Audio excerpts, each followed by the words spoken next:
Boa tarde, estamos hoje na nossa terceira aula, Química Quântica 1, disciplina do Programa de Pós-Graduação em Química aqui da Universidade Federal do Amazonas. E hoje nós vamos ver na aula 3 a estrutura da matéria em termos da dualidade onda-partícula, estamos dentro desse assunto. Vamos falar sobre o caráter ondulatório, o caráter corpuscular da radiação e falar alguma coisa sobre o de Broglie, o princípio da complementaridade, para a gente começar a entrar nas bases, vamos dizer, fixas da quântica mesmo, da mecânica quântica. Mas esse já estamos dentro, já saímos da física clássica e vamos entrar agora no reino da física quântica. Muito bem. Então a questão da dualidade onda-partícula, ela é uma questão ainda em aberto. Nós sabemos que a matéria ela tem caráter ondulatório, nós sabemos que a radiação tem caráter corpuscular.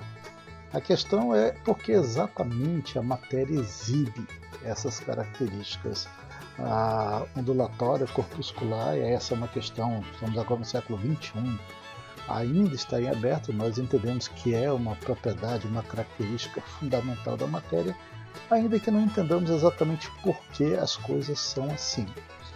Então, hoje nós vamos tentar falar um pouquinho sobre isso. Vamos começar a falar sobre a dualidade onda-partícula, vamos tentar entender um pouquinho o que isso quer dizer, porque isso vai ter repercussões quando nós começarmos a falar da questão das bases da mecânica quântica, porque isso é um dos fundamentos da mecânica quântica. Então, bem, gente, no finalzinho do século XIX, finalzinho, início do século XX, nós tivemos aquela grande revolução, aquele terremoto clássico, que culminou ali nas teorias de Planck. Então, as pessoas começaram a tirar de lado aquilo que elas tinham como verdade. E o que se tinha como verdade até o fim do século XIX, até o iniciozinho do século XX, até chegar a Planck? Se tinha como verdade que a luz era uma onda, sempre. A luz era um fenômeno puramente ondulatório, e como um fenômeno ondulatório ela tinha todas as características que se esperavam desse fenômeno do ponto de vista clássico.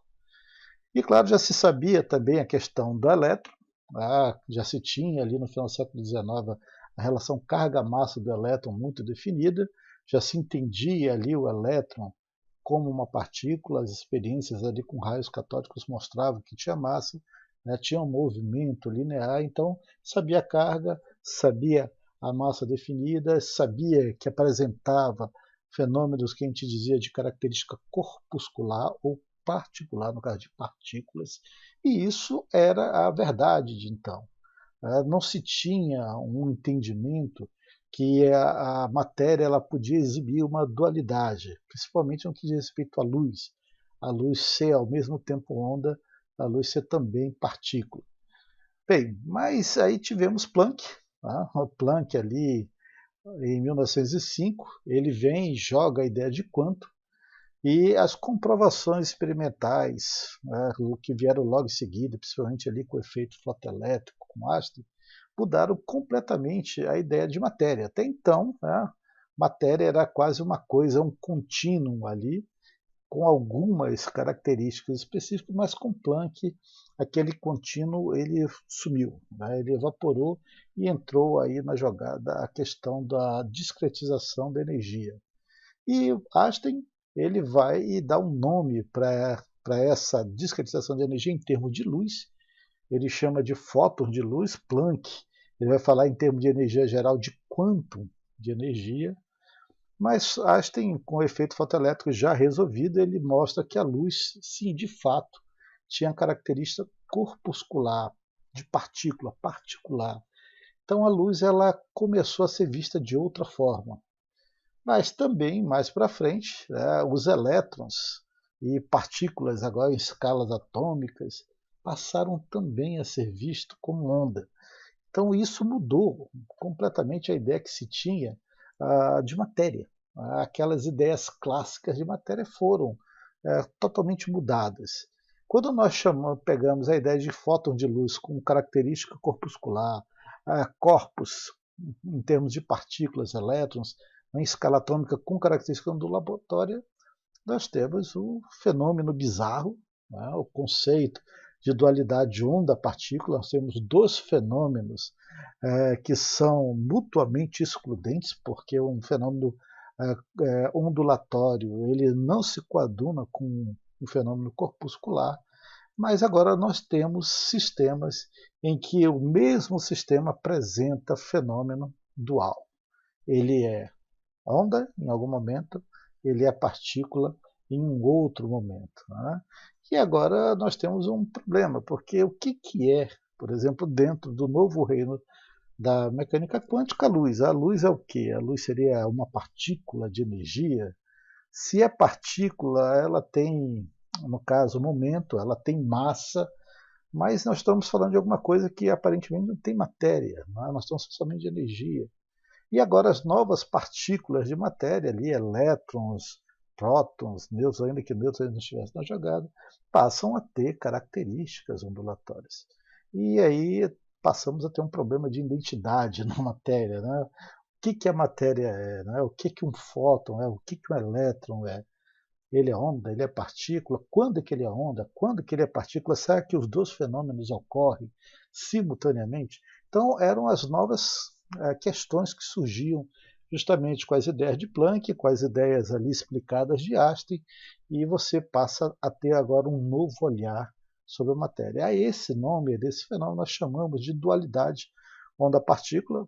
Notem bem que o nome é dualidade, no sentido que nós temos dois fenômenos diferentes que podem explicar algo que acontece no sistema, mas nós não temos a fusão de um fenômeno ondulatório com um fenômeno corpuscular, dando um terceiro fenômeno. Não, nós temos dois fenômenos separados que ocorrem, né, no mesmo sistema, duas descrições diferenciadas do mesmo fenômeno. E essas descrições elas não se coadunam entre si, elas são mutuamente excludentes, mas você não consegue explicar o fenômeno sem as duas. Então, em algum sentido, elas se complementam para explicar o fenômeno como um todo. Muito bem. A natureza da luz, então vamos falar um pouquinho sobre a natureza da luz, a questão de ondulatória. A natureza ondulatória da luz é algo já conhecido desde o século XIX. James Clerk Maxwell ele já tinha desvendado isso daí há 1800, meados de 1800, então já se sabia que a luz era um fenômeno de característica puramente ondulatória. O que seria um fenômeno ondulatório? Então, falando de um plano de onda. Esse plano de onda ele está viajando em uma determinada direção, ele está associado a um campo elétrico e magnético, mas antes de nós chegarmos nesse ponto, nós estamos falando aqui de onda. Um fenômeno ondulatório basicamente é uma frente de onda. Né? Essa frente de onda ondulante ela tem um comprimento de onda, ela tem uma amplitude e ela tem também uma frequência, quantas vezes esses comprimentos de ondas passam por um determinado ponto em sua trajetória de propagação. Então aqui nós temos uma onda unidimensional e os elementos básicos são basicamente comprimento e amplitude. Podemos colocar frequência, uma frequência aqui seria o inverso do comprimento de onda, então estaria subtendido dentro da velocidade de propagação da onda.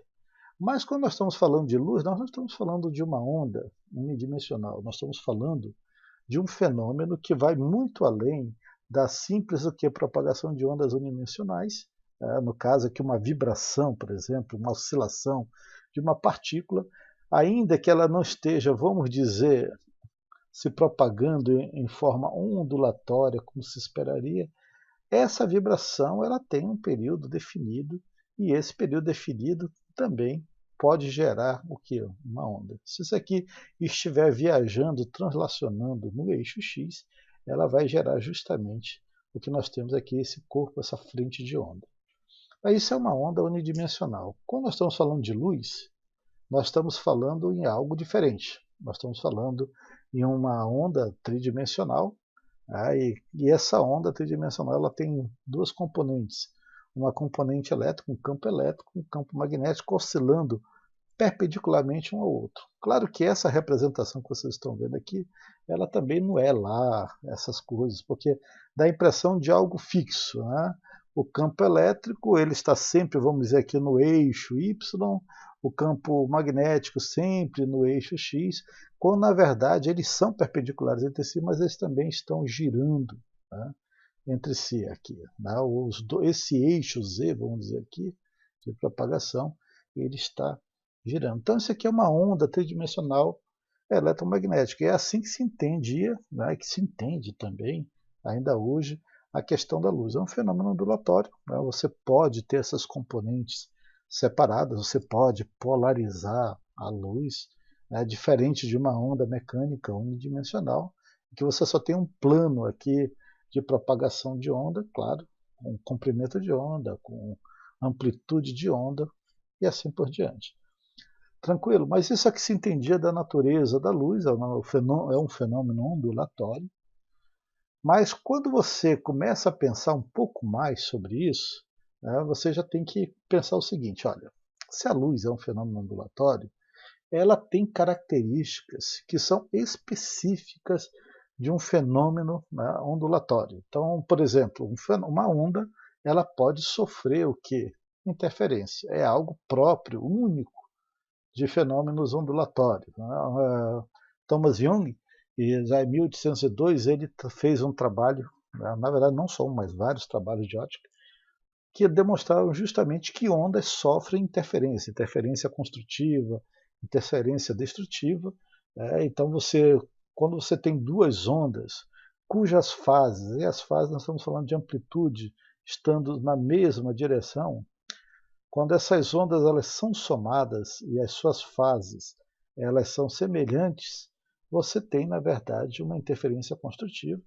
Se você tem ondas com fases contrárias, né, aqui você tem uma fase positiva, somado com uma onda com fase negativa, assim por diante, o que você vai ter como resultado são interferências. Na construtiva, tem como resultante uma onda de amplitude maior, e na destrutiva você tem uma onda de amplitude bem menor. Claro que se eu tiver uma onda com uma outra anti-onda contra ela, perfeitamente igual em termos de frequência, em termos de amplitude, a ideia é que essa interferência ela é completa, você não tem aqui uma amplitude final. Se as duas ondas são perfeitamente iguais, quando você tem a interferência construtiva, você vai ter a formação de uma onda maior, né? Com uma onda com maior amplitude, ok? A gente pode ver mais ou menos aqui nessa figurinha, nessa animação, né, quando você temos essa onda aqui meio em amarelo e nós temos aqui uma onda em azul. Né? Quando as duas, vamos dizer, se somam perfeitamente, você tem como resultado uma onda aqui preta maior, mas quando elas estão contrárias entre si, ó, você tem como resultado uma onda completamente defletida, aqui uma interferência construtiva, e agora a azul com amarelo contrários, uma interferência destrutiva. E isso é algo característico de um fenômeno ondulatório. Nós não podemos pensar isso daí em termos de matéria, né? Porque matéria, no caso, nunca foi visto como um fenômeno ondulatório. Matéria é um fenômeno corpuscular. Quando estamos falando de matéria, de partículas de matéria, estamos falando de um fenômeno corpuscular. Né? Não sei se vocês conseguem ver, mas aqui você tem uma frente de onda, né? E aqui você tem duas fendas. Ora, uma onda luminosa, né, quando ela passa por duas fendas, ela se difrata. Nós temos o que nós chamamos de difração de luz, e aí nós temos agora duas ondas de luz sendo difratadas por essas duas fendas. Isso só é possível para uma onda. Talvez fique mais fácil vocês verem assim. Né? Aqui talvez, não sei se vocês conseguem ver, tem áreas mais claras e tem áreas mais escuras. É onde tem a interferência construtiva ou destrutiva. Assim talvez fique melhor para vocês verem. Então nós temos, vamos dizer aqui, uma frente de onda luminosa. Ela passa por duas fendas, essas ondas se difratam, e a partir do momento que elas se difratam, elas também se sobrepõem no espaço, né, no eixo de propagação, e essa sobreposição ela pode gerar o quê? Situações de interferência construtiva, situações de interferência destrutiva.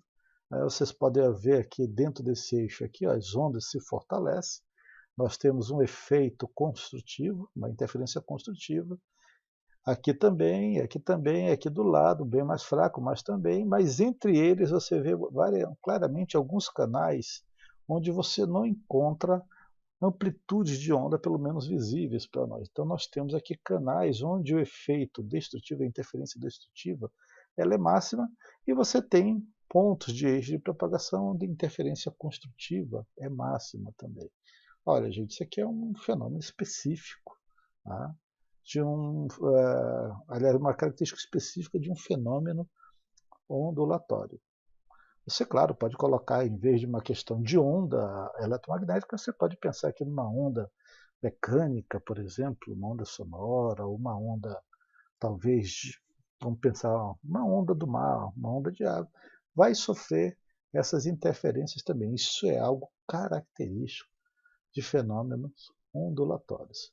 Então, por exemplo, se eu tenho uma onda mecânica aqui, ó, uma frente de onda mecânica passando por uma fenda, você vai ver também essa difração aqui, no caso da onda, né? E do lado você vai ter o que é a onda difratada. Se em vez de água você tiver dois pontos aqui, duas fendas e uma fonte de luz muito forte, você vai poder ver esse padrão aqui de espalhamento de luz. E aqui é muito bonito, por quê? Porque você consegue ver claramente nessa figura as partes onde você tem regiões sem luz. É, na verdade, a parte onde as ondas luminosas elas tiveram sobre si uma sobreposição destrutiva, então ali a luminosidade ela foi cancelada. E você vai ter situações onde você tem o efeito construtivo, a interferência construtiva máxima, e quando você vai saindo um pouco para as laterais, você já começa a ter uma diminuição da intensidade construtiva e um aumento até da intensidade das interferências destrutivas. Esse é um padrão, é algo interessante que você vê dentro de um fenômeno ondulatório. Sempre se imaginou que se eu jogasse matéria aqui, nunca apareceria um padrão de interferência como nós estamos vendo aqui. Ok? Muito bem. O fenômeno ondulatório, né, a natureza da luz como um fenômeno ondulatório, tem uma série de experiências que nós conseguimos ver que a luz gera esse padrão de interferência. Então, se você pegar uma fonte de radiação eletromagnética, né, uma frente de ondas, e passar essa frente de ondas já bem colimadinha por duas fendas, o que você vai ter dessa luz que passa por duas fendas é aquele padrão que vocês viram no slide anterior, em que você tem regiões de interferência construtiva e em regiões mais escuras de interferência destrutiva, em que aumenta a intensidade do centro e vai diminuindo em relação às suas margens. Né? Então é basicamente isso daqui. A luz colimada ela passa por duas fendas e o que você vai ver, o que se esperaria, né? A ideia muito normal é que só aparecesse aqui talvez dois pontozinhos de luz, mas a luz é uma onda. Então, quando a luz passa por duas fendas, ela se difrata e ela gera esse padrão bonito de interferência luminosa. Né? Seria alguma coisa assim, né?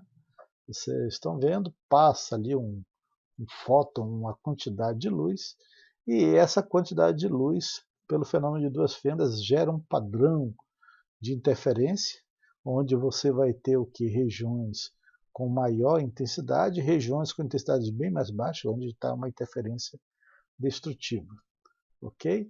Se você pudesse olhar a onda de frente, passando cada onda aqui, ó, por cada fenda, então imagina que cada ponto desse aqui seja a luz passando por uma fenda, você poderia ver aqui os padrões de interferência construtiva e destrutiva se formando e se difratando ao longo da trajetória do feixe. Né? Seria alguma coisa assim, ó, bem visto, bem bonitinho. Tranquilo? Então, essa é uma característica específica, né, de um fenômeno ondulatório, a capacidade de gerar padrões de interferência. Todo fenômeno ondulatório gera esses padrões de interferência. Muito bem. Vamos olhar isso por um outro lado. Né? Se alguém pode pensar assim, mas é porque a luz está passando por uma, vamos dizer, uma única abertura, e aqui tem mais luz direta, é claro que vai formar um padrão aqui mais forte, e dos lados padrões mais fracos. Esse pensamento é um pensamento ingênuo, por quê? Porque nesse caso você teria aqui uma região muito iluminada e num contínuo que estaria o que sendo iluminado cada vez mais fracamente nas suas margens, alguma coisa, assim, né? Pensando aqui. Isso aqui não deveria ter essas descontinuidades aqui que vocês estão vendo. Essas descontinuidades é justamente o padrão de interferência destrutivo. Se a luz ela não fosse um fenômeno ondulatório, quando ela passasse por uma fenda, ela se distribuiria, né, de uma maneira até mais uniforme aqui, talvez aqui muito mais forte, e ia diminuindo a intensidade até o fim, né, para cada lado.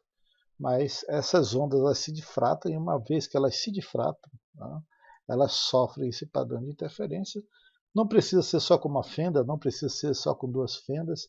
Você pode aumentar o número de fendas e você vai ter padrões, né, diferenciados em termos de ondas, em termos de interferências construtivas e destrutivas. Aqui eu tenho duas fendas, aqui eu tenho três fendas, e aqui eu passo a ter quatro fendas. Em todas elas você vai ter regiões de máxima interferência do ponto de vista construtivo e máxima interferência do ponto de vista destrutivo também, né?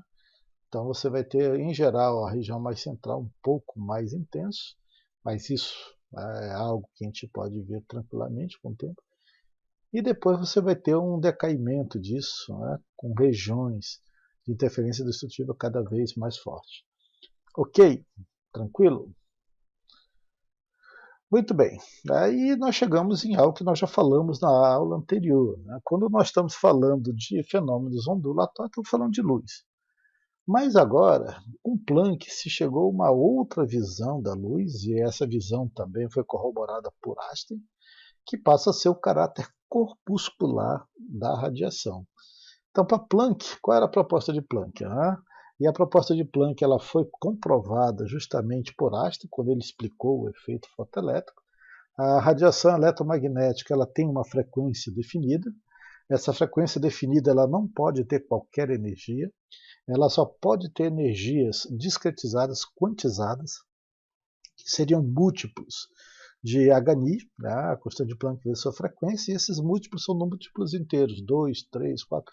Então, cada um desses aqui é um pacote de radiação, e esse pacote de radiação, segundo Einstein, ele se comporta, sim, como um corpo, como uma partícula.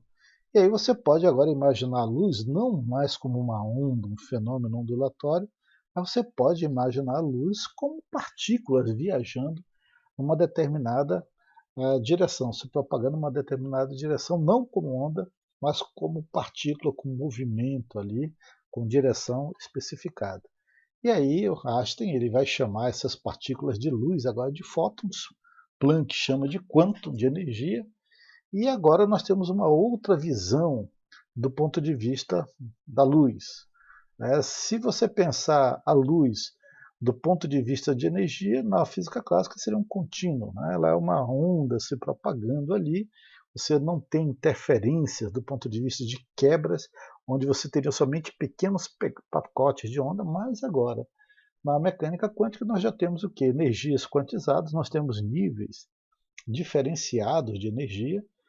Você pode agora fazer uma diferença entre o nível 3, o nível 1, o nível 4, o nível 3 ou 2, e você tem um ΔE definido. Esse ΔE é justamente o produto da constante vezes a frequência, mas na física clássica você não tinha nada disso, não tinha uma diferença de energia entre um nível e outro, porque você tinha um contínuo de energia, né? Dentro de um fenômeno corpuscular, por exemplo, ou mesmo um fenômeno ondulatório. Mas agora você começa a ver que a radiação eletromagnética, a luz, ela passa a ter discretização de energia. Ou seja, você passa a ter níveis de energia, e esses níveis de energia são diferenciados e eles viajam como se fossem pacotes, no caso de luz, como se fossem partículas. E ora, se é partícula, então tem características de partícula. Você pode aplicar, né, as expressões, por exemplo, as expressões de movimento, não necessariamente para o fenômeno ondulatório, mas para o fenômeno corpuscular. Você pode ter transferência de momento, algo que não se via antes como uma teoria puramente ondulatória. Mas agora você passa a ter, na descrição da energia, a energia agora passa a ter um caráter corpuscular. Então a radiação ela não é mais ondulatória, agora ela também pode ser vista como um fenômeno corpuscular. Como é que a gente viu isso daí? No efeito fotoelétrico. Nós já falamos isso daqui na aula anterior. Né? Dependendo do metal, esse metal, quando ele é bombardeado com uma determinada frequência, se essa frequência atingir um mínimo, né, ou o que a gente chama de limiar de trabalho, um elétron pode ser ejetado para cada fóton que é incidido sobre a placa, é ejetado imediatamente, esse fóton é absorvido e ali um elétron é ejetado. Então esses fótons aqui eles funcionam como pacotes de energia, como partículas de luz, e que transmitem, no caso, energia, momento na forma de energia. Então você tem uma colisão do fóton com um determinado elétron dentro de um limiar de frequência específico para cada metal e você pode retirar aquele elétron. De uma outra maneira, você poderia ver, né, que o fenômeno da radiação como corpuscular ela vai poder explicar vários fenômenos que vão aparecer no decorrer dos anos, né, logo depois que a Planck coloca a sua teoria, né, você vai ter situações, por exemplo, aqui, vamos começar, o espalhamento coerente, o efeito Compton, você vai ter o efeito fotoelétrico, você vai ter a produção de pares e até mesmo a fotodesintegração. Todos esses efeitos só podem ser explicados a partir do caráter corpuscular da radiação. O efeito Compton é muito semelhante ao efeito fotoelétrico, mas no fotoelétrico o fóton é completamente absorvido, um elétron é ejeitado. No Compton você tem um choque dessa partícula de energia com o elétron. Esse elétron ele pode ser ejetado ou não, mas a radiação ela é emitida, ela bate e emite, mas numa quantidade de energia um pouco menor. Todos esses efeitos, todos esses fenômenos passam a ser explicados pelo caráter corpuscular da radiação. Então isso vai agora mudar a nossa visão que temos acerca da luz. E isso é muito interessante. Muito bem. Vou pegar aqui um cálculozinho. Se a luz ela é agora um fenômeno corpuscular, nós podemos calcular a quantidade de partículas. Então, a gente poderia perguntar assim, qual é o número de fótons que é emitido por uma lâmpada amarela, essas lâmpadas que nós tínhamos até pouco tempo atrás, de 100 watts, em 1 segundo, essas lâmpadas incandescentes, que hoje em dia você quase não encontra mais. E nesse caso vamos considerar que a radiação, o comprimento da luz emitida é de 560 nanômetros, basicamente ali na cor amarela, e que não tenha perda nenhuma, tá? É 100% aqui de eficiência. E aí é um cálculo simples, bem simples, lembrando aqui da aula anterior, energia é NHNI, esse N aqui seria o número de partículas, ou vamos dizer, o nível de energia em que está uma determinada partícula. Então esse N, você pode isolar, seria E sobre HNI, lembrando a frequência, velocidade da luz sobre comprimento, lambda, e estamos falando aqui que a lâmpada tem uma potência de 100 watts. Então, lembrando também lá de física, potência é energia sobre um determinado período de tempo. Com isso daqui, nós podemos calcular o N, porque ele quer saber o número de fótons emitidos. Então, eu quero saber o N aqui. Para eu saber o N, eu tenho que ter energia. Olha, mas eu sei que eu tenho a potência. Com a potência, eu posso ter energia, porque energia é a potência vezes a variação temporal. Eu posso substituir aqui. O problema é que eu não tenho a frequência, mas eu tenho um comprimento de onda. Como eu tenho um comprimento de onda, a frequência é o inverso do comprimento de onda em termos da velocidade da luz. Aí é só, no caso, isolar e rearranjar. Então, você isola o N, rearranja, então você vai ter que N vai ser a potência vezes ΔT vezes lambda sobre H, velocidade da luz. E aí é só substituir os valores. nós temos aqui a questão, né, 1 segundo, potência 100 joules, o lambda aqui seria 560 nanômetros, ou 5,6 vezes 10 a menos 7 metros. A constante Planck, 6,626 vezes 10 a menos 34, é uma dimensão muito pequena. E a velocidade da luz, 2,9 vezes 10 a oitava metros por segundo. Olha, gente, isso aqui vai dar, em 1 segundo, uma lâmpada de 100 watts, que está ali com um comprimento de onda na faixa de 560 nanômetros, em 1 segundo vai liberar 2,8 vezes 10 a 20 fótons. Uma quantidade razoável. Mas eu poderia perguntar assim, quantos minutos seriam necessários para emitir 1 mol destes fótons aqui? Só que agora é o contrário, né? Eu já sei a questão de fótons, eu sei que eu tenho 1 mol de fótons, que no caso algo em torno de 10 elevado a 23, 6,02 vezes 10 a 23, e agora é o inverso. O que eu quero saber é o tempo. Então, nesse caso é só você separar, o que você quer agora é o tempo, e o que você vai ter? Onde está aqui o ΔT, separa tudo, junta, faz os cálculos, né, isola. Então isso aqui vai dar 2.136,52 segundos, ou seja, alguma coisa em torno de meia hora, né? 35,6 minutos, se eu não errei nenhum cálculo. É isso daí. Então é fácil você pensar agora a luz como um fenômeno corpuscular em que você pode discretizar ela em número de partículas. Joia? Muito bem. O problema é que se a luz, que é a onda, ela se comporta como partícula, como corpo, né? Será que o inverso também é verdade? A matéria se comportando como onda, né? Que agora é uma coisa diferenciada. E aí nós temos um homem chamado de Broglie, que ele vai começar a pensar isso daí, a natureza ondulatória da matéria, não da radiação agora, né? Então vejam bem, já se entendia a natureza ondulatória, né? a natureza ondulatória, você pensando como algo corpuscular, né? Que a luz tinha essa natureza toda aceitável, não tem problema.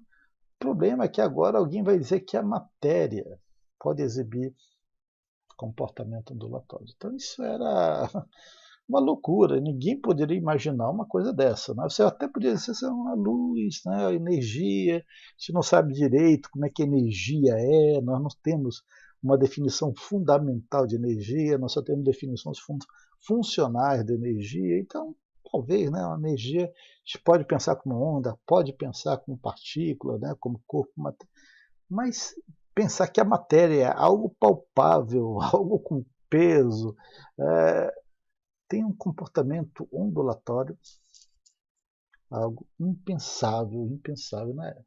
Então, em 1924, notem bem, 1924, Planck colocou a sua teoria em 1905.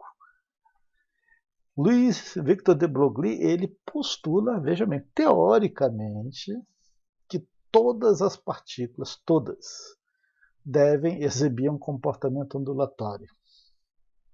Cara, isso daí na época foi uma insanidade. Foi uma insanidade. E aí, o que ele vai pensar? Ele vai pensar justamente em termos da equação de Planck. Sempre Planck na jogada, lambda, no caso, é H sobre P. Então ele vai dizer o seguinte, corpos macroscópicos têm momento linear tão grande, movimento linear mv tão grande, mesmo que eles tenham uma velocidade muito baixa, a sua massa é tão grande, que o lambda aqui vai ser extremamente pequeno. Então, por que você não pode ver, por exemplo, um fenômeno ondulatório numa bola de boliche, numa bola de futebol? Porque a massa é muito grande, o momento linear é muito grande, comparado, por exemplo, a uma partícula atômica, que a onda associada ao seu movimento teria um comprimento tão pequeno que seria imperceptível. Então essa seria a ideia, né? E ele passa a falar algo que foi conhecido como onda de matéria. Então é aquela história. Se P for muito grande, H é a constante de Planck, está na faixa de 10 a menos 34, alguma coisa muito pequena. Se você dividir por uma coisa muito grande, vai ter uma coisa ainda menor ainda. Então, o comprimento de onda associado a um corpo macroscópico é basicamente imperceptível, né? Então, o cilindro seria cada vez menor, menor, menor, para o quê?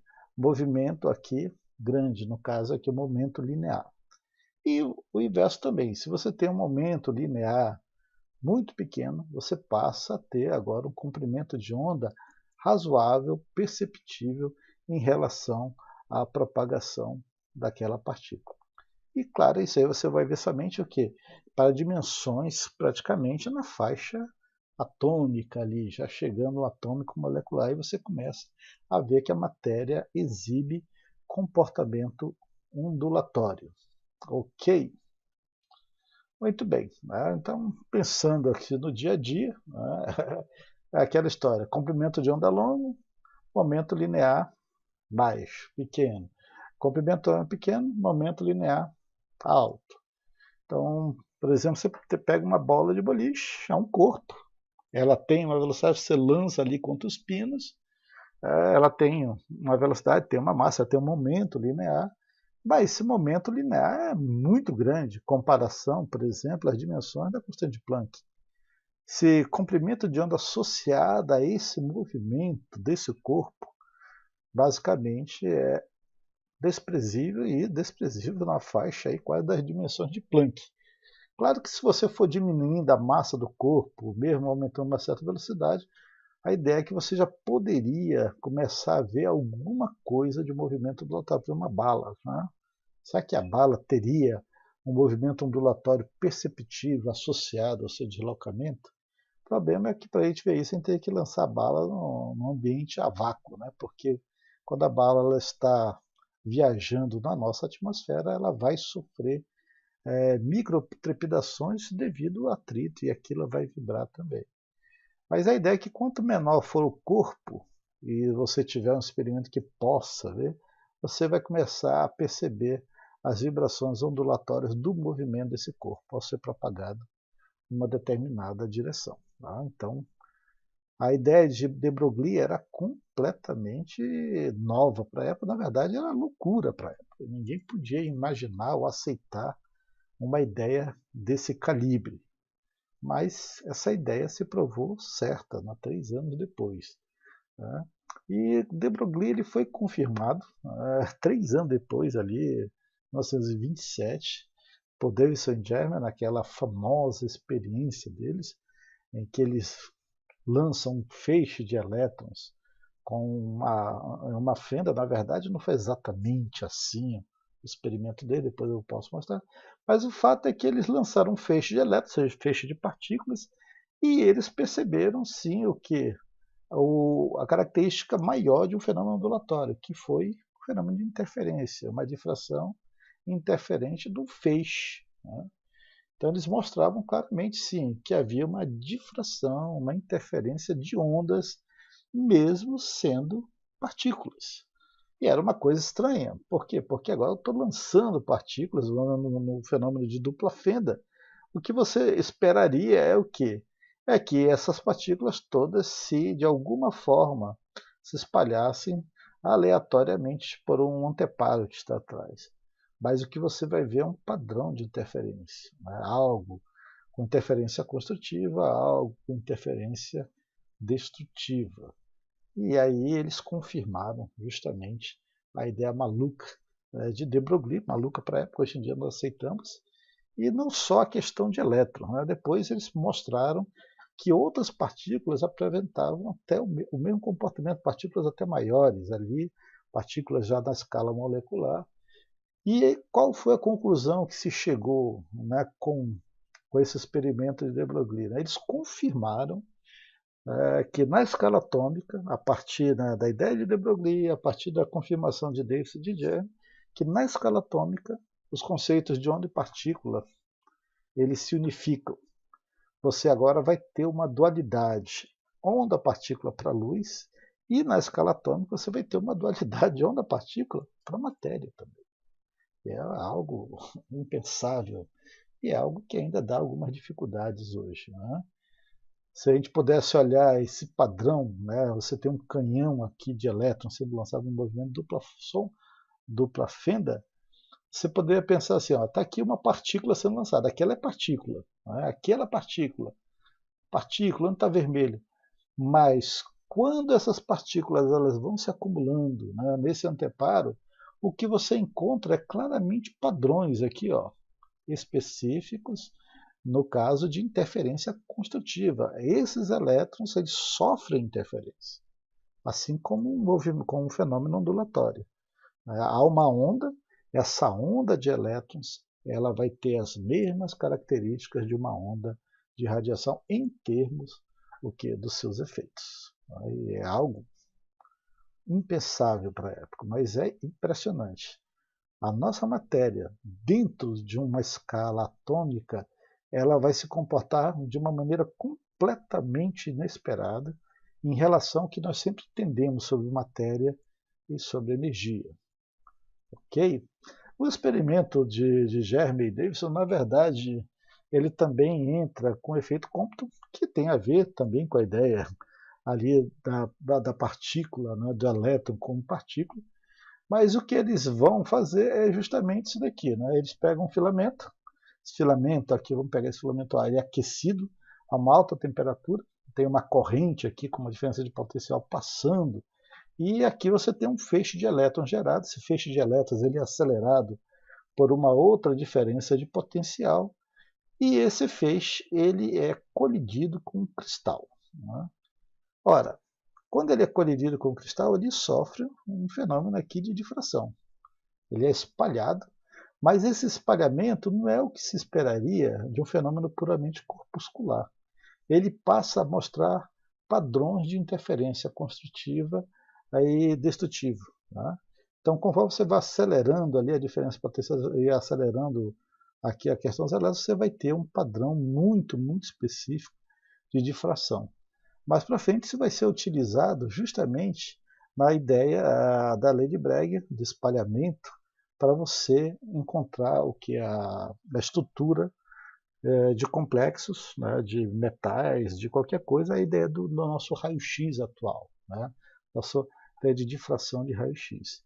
E aí, claro, conforme você vai alterando o ângulo aqui do cristal, você pode varrer uma determinada superfície e você tem um detector que esse detector ele vai poder receber esse feixe, que deveria ser um feixe corpuscular, mas ele apresenta características aqui ondulatórias. E nesse caso, você passa a ter o que? Os elétrons que são espalhados dentro de um padrão ondulatório. Aqui, gente, é bem interessante. Essa aqui é uma figura famosa. Deixa eu mostrar aqui, cadê? Opa! Essa aqui é uma figura famosa desse artigo, se vocês quiserem, lá de Tonomura, Journal of Physics de 1989, em que eles fizeram um bombardeamento no anteparo fotossensível de elétrons. Essa aqui está numa escala, eu não lembro exatamente, mas aqui você vai ter 10 unidades espalhadas aqui. Você diz assim, não, isso aqui não é só partículas, né? Mas conforme vai aumentando a quantidade de partículas bombardeadas, você começa a ver a formação de um padrão. Esse padrão é um padrão de onda, é um padrão de interferência. Construtiva, destrutiva, construtiva, destrutiva e assim por diante. Então é mais ou menos isso daqui. Você vai lançando elétrons e eles deveriam se espalhar aleatoriamente, né? De uma maneira simples, vamos dizer, de uma maneira homogênea. Mas o que você encontra é algo muito além. Com o tempo, você vê a geração de um padrão aqui muito claro de interferência.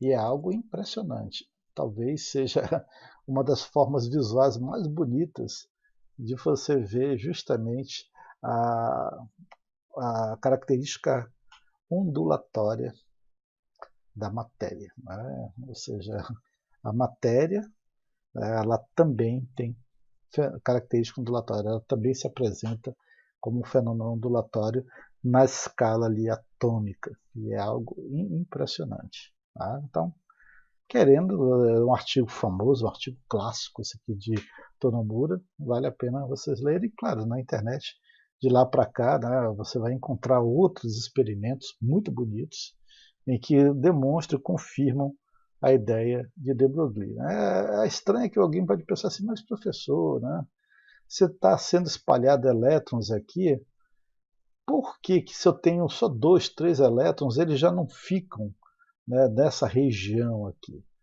O mais interessante é que os elétrons sofrem, no caso, difração, né, na presença um dos outros. E quanto mais elétrons você tiver, mais forte é o padrão, de interferência que aparece. Aqui nunca vai ter elétron? Sim, vai aparecer um ou outro, né?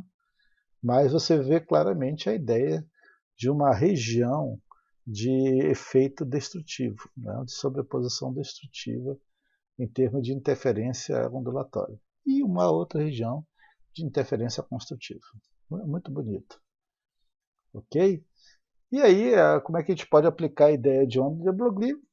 Você pode pensar agora objetos clássicos, objetos quânticos, eles têm comportamento ondulatório, então você pode calcular o comprimento de onda. Quanto maior o objeto, mais pesado, menor o comprimento de onda e vice-versa. E você pode mensurar isso daí tranquilamente. Por exemplo, eu quero calcular o comprimento de onda de uma bola de boliche, ou uma bola de futebol, vamos pensar assim, de 1 quilo, com velocidade 10 metros por segundo. Tá? Então, pensar numa bola de futebol. Tá? A lambda é H sobre P. Né? Você tem esses valores aqui, deixa eu colocar esses valores aqui para vocês verem. Né? Então, você tem aqui, o que é P? P é a massa vezes velocidade. Você tem a massa 1 kg, tem a velocidade, tem o valor de H, 6,6261, 10 a menos 34. E aí, olha o comprimento de onda. Essa bola com este peso, viajando a essa velocidade, que é uma velocidade razoável, ela vai ter um comprimento de onda associado à sua trajetória de 10 a menos 35 metros. A constante de Planck está na faixa de 10 a menos 34, ou seja, esse comprimento de onda é menor ainda que as dimensões da constante de Planck. Ou seja, você nunca vai ver uma bola de futebol, uma bola de boliche, sofrendo um padrão de interferência, não dentro das dimensões que nós estamos vivendo. Então é um comportamento ondulatório praticamente impossível de ver, é imperceptível. Tá? Mas se você pensar o seguinte, eu quero calcular o comprimento de onda de um elétron com energia cinética de 100 electronvolts. Tá? Então, aqui já vai ficar um pouquinho diferente. Por quê? Porque você tem lambda igual a H sobre P.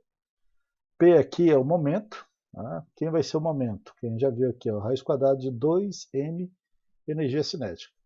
Como você tem aqui a energia cinética de 100 electronvolts, você tem a massa do elétron, você tem ela aqui, tem o H, faz as contas, isso aqui vai dar, ó, 10 a menos 10 metros. Aí você diz, uma pessoa ainda é muito pequena, assim, esse comprimento de onda. Só que 10 a menos 10 está já na dimensão do núcleo atômico. Né? Você vai encontrar uma onda que é basicamente do tamanho, ou dependendo do átomo, maior do que o núcleo daquele átomo. Ou seja, uma partícula de um tamanho, vamos dizer, desse de elétron, com esta velocidade, ele vai ter um comportamento ondulatório cujo comprimento de onda é da dimensão do próprio núcleo atômico. Ou seja, não é uma coisa desprezível. Você não pode desprezar aqui, no caso, o movimento ondulatório associado ao movimento de um elétron. Então, aqui você tem tanto fenômeno corpuscular, porque o elétron é uma partícula, mas você também tem um fenômeno ondulatório e ele não pode ser desprezado. Ok?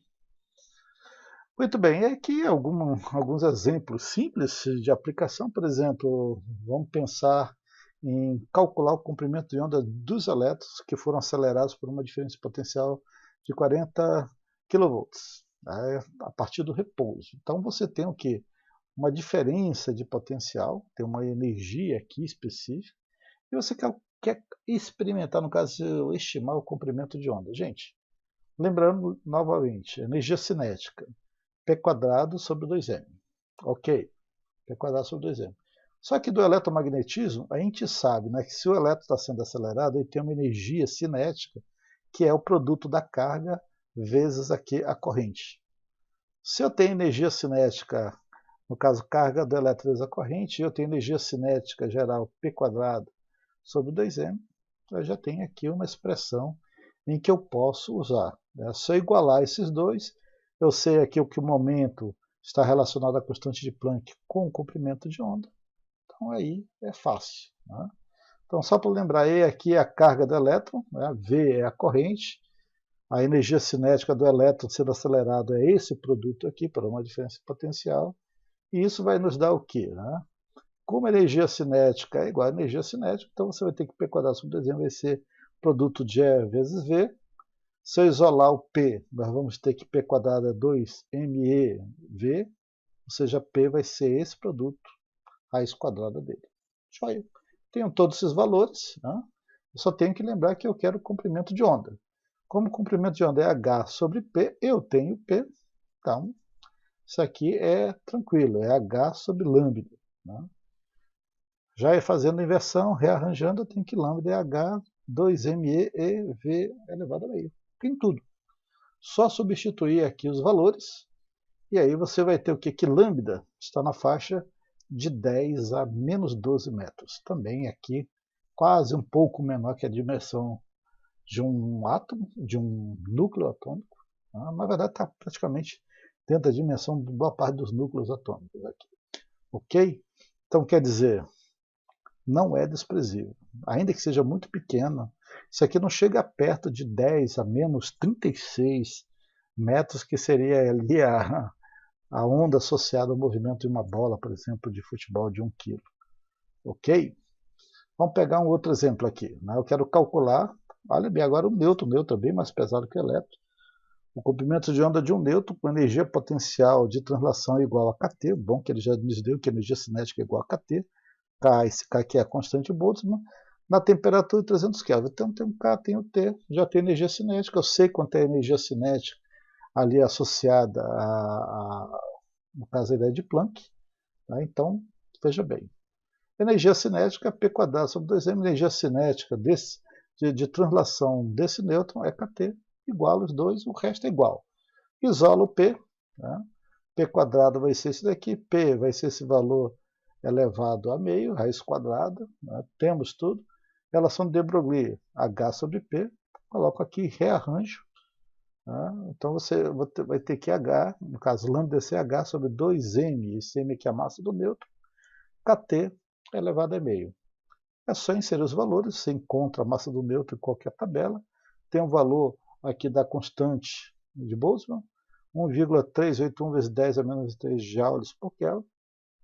E, gente, isso vai dar 10 a menos 10 metros. No exemplo anterior, o elétron estava de 10 a menos 12. O nêutron aqui é 10 a menos 10. Nós temos o comprimento de onda maior. Então, o elétron se movimentando, nós já temos um comprimento de onda bem maior em relação ao elétron, né? Acelerado por aquela diferença de potencial. Ok, e aí eu quero terminar com aquela pergunta que sempre os alunos fazem no final. Né? É onda ou é partícula? Por exemplo, a luz ela é onda ou é partícula? Ou um elétron é onda ou é partícula? A questão é que essa ideia aqui de a dualidade, elas não são exatamente opostas, né? Mas elas são duas metades do mesmo fenômeno, de uma realidade mais completa. Para eu explicar uma realidade quântica, eu tenho que abrir mão de alguns conceitos clássicos em que esses dois fenômenos eles eram completamente opostos. Agora, os dois fenômenos são utilizados para explicar o comportamento, por exemplo, de uma mesma partícula, seja, por exemplo, uma partícula de matéria, por exemplo, um elétron, seja uma partícula de energia, por exemplo, um fóton. Né? Mas a questão fica assim, como é que pode alguma coisa ser ao mesmo tempo onda e partícula? Talvez a pergunta aí não esteja muito certa. Mas não sabemos ao mesmo tempo como é que pode ser. Mas é melhor a gente dizer que a partícula, no carvão, partícula de luz, um fóton, ele apresenta, né, tanto um fenômeno ondulatório como um fenômeno corpuscular. Quando a gente diz ao mesmo tempo, talvez possa imaginar que ao mesmo tempo está acontecendo as duas coisas e esses dois fenômenos estão imbrincados, dando origem a um terceiro. Não é exatamente isso que acontece. O fato é que nós não temos uma resposta exatamente de por que a matéria ela apresenta-se em dois tipos de fenômenos. Não sei se vamos ter um dia, não sei se teremos uma física um pouco mais completa, em que percebamos que a dualidade onda-partícula seja apenas um caso particular de uma ideia mais geral, que eu sempre digo, olha, não perca muito seu sono sobre isso.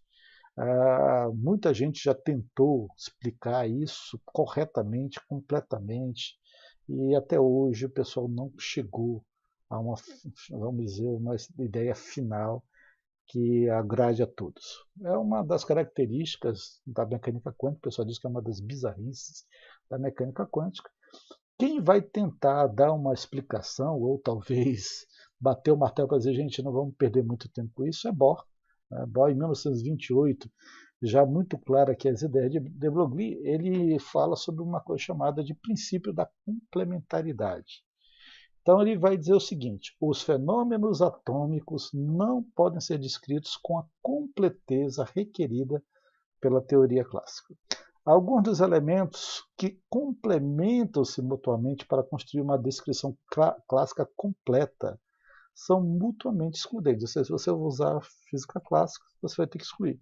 E todos esses elementos complementares são necessários para a descrição de vários aspectos dos fenômenos atômicos, ou seja, dentro agora da teoria quântica. Em termos clássicos, no caso ondulatória, no caso corpuscular, são fenômenos que mutuamente se excluem, mas eles são complementares dentro do reino da quântica para descrever o que? Aspectos fundamentais dos fenômenos que ocorrem na escala atômica. E aí sim, então a gente vai dizer, agora não mais Bohr, ondas e partículas são mutuamente complementares nesse sentido aqui de Bohr. Ou seja, cada qual manifesta-se em uma determinada circunstância por serem excludentes, mas ambos são necessários para uma descrição completa dos fenômenos atômicos e subatômicos. Quando você vai analisar, por exemplo, um elétron, e você faz um sistema, um experimento, para ver se ele se comporta como onda, naquele experimento, ele é onda, nesse sentido. Mas se você faz o outro teste agora para ver se ele se comporta como partícula, você vai ver ele se comportando como partícula. Ambos são complementares nesse sentido em uma determinada circunstância. Em determinada circunstância, nós temos o elétron como partícula, em determinada circunstância, nós temos o elétron como onda, a luz ela já tem essa característica dual, você pode vê-la como partícula, você pode vê-la como onda. A questão é que ambos são necessários para explicar o fenômeno completo, ainda que, do ponto de vista clássico, eles se excluam, mas são mutuamente complementares. Esse é o que nós chamamos de princípio da complementaridade.